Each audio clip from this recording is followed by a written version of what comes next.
when this commission came into place, Mr. Speaker. There's a misconception that they think this commission was created purposely to fight politicians, Mr. Speaker. Somebody has misadvised them. Somebody has misguided them, Mr. Speaker. You will see, once they are approved by this House, Mr. Speaker, the first war they will start with is Parliament, Mr. Speaker. I don't know who has misadvised them. They are supposed to look at the remuneration and the earnings of all sectors in the public service and in all state officers, Mr. Speaker. Mr. Speaker, I think it is juicy into the public when you deal with politicians. You know, you demonize them, you tell them they want to earn more than what they deserve, I don't know what. Mr. Speaker, this commission should start on a new slate, Mr. Speaker, and look at the issue of wage bill and remuneration of public service holistically, Mr. Speaker. One of, Mr. Speaker, the issues that they're supposed to do is to harmonize the public service wage bill, Mr. Speaker. But, Mr. Speaker, you will see, you know, at the end, when Parliament is closed in August 2027, when people are going to the election, that's when you see the Commission publishing a Gazette notice saying that the salary of a member of Parliament has been reduced to 50,000. If they want to do that, let them do it now, so that the people who want to apply for the jobs of being a member of Parliament can decide in the August 2027 whether they want to go for that job or they don't want to go for that job.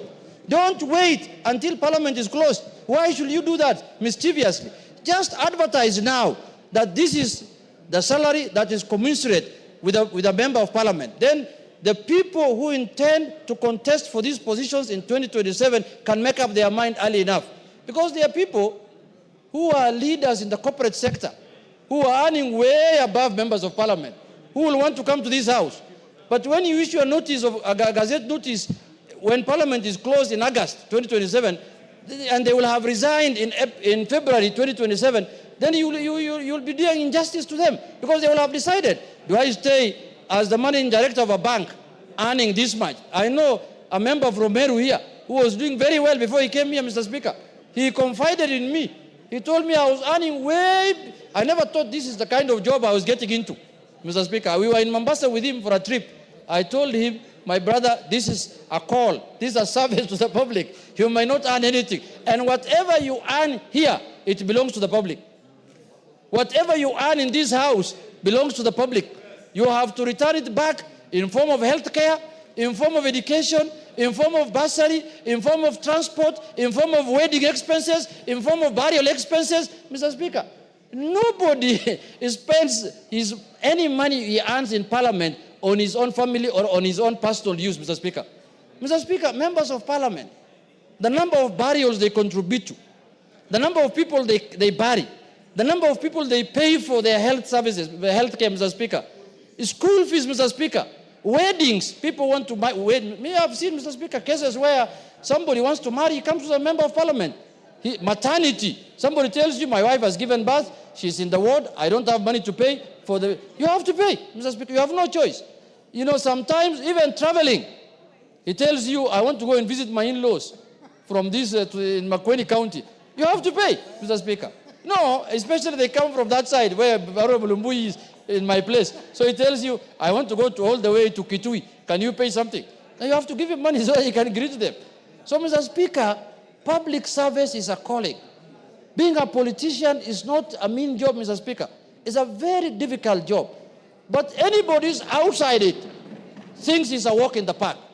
He thinks, you know, when they see you, the most prestigious thing you see with a member of Parliament is when his escort opens for him the door. People think that is the most important thing, the most of Parliament. That's what they see.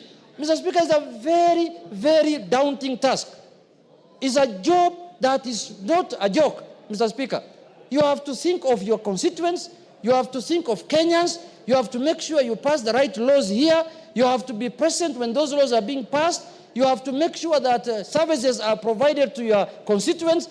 Mr. Speaker, and then now the Salary and Remuneration Commission thinks that, oh, these are just jokers, a bunch of jokers who have just sat somewhere in an afternoon in a air conditions hall where they just talk and say anything they want. No, Mr. Speaker.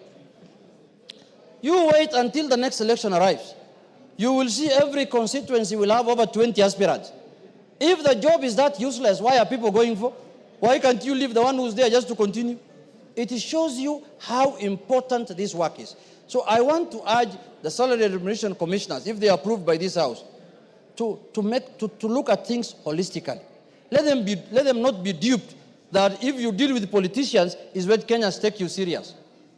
You are mistaken, my brothers and sisters.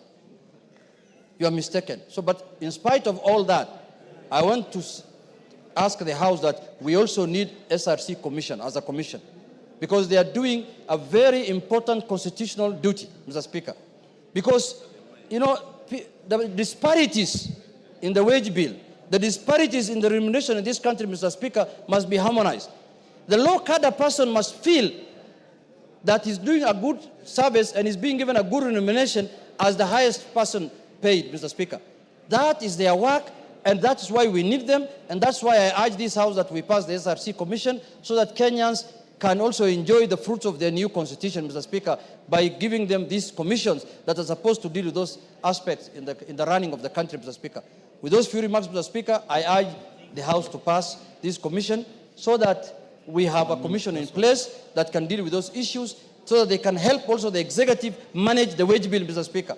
With those few remarks, Mr. Speaker, I support. Murugara. Thank you. Thank you very much, Mr. Speaker.